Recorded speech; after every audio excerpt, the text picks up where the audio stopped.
Hi viewers, I'm Jane, the Ultimate Filipina.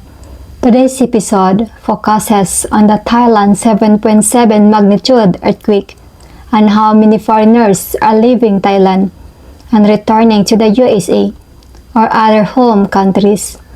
One of the main reasons many foreigners choose Thailand has always been better infrastructure, better food, no brownout and Wi-Fi maximum street or DDM, decibel milliwatts. Thailand's infrastructure boasts modern buildings touching the sky and design, and amenities unmatched anywhere in Asia.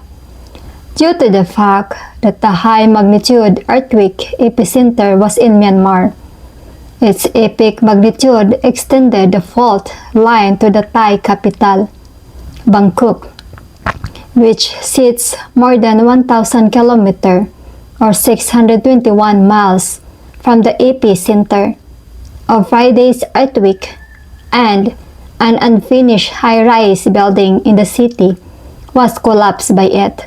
Moreover, there was significant too many buildings and infrastructure through the Bangkok area. Some foreigners decided the earthquake was their difference maker and moved the Philippines from second place on the retirement bucket list to first place.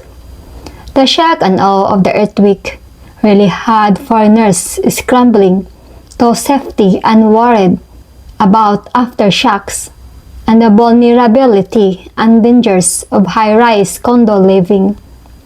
Some foreigners had to walk or run from as high as 33 floors up.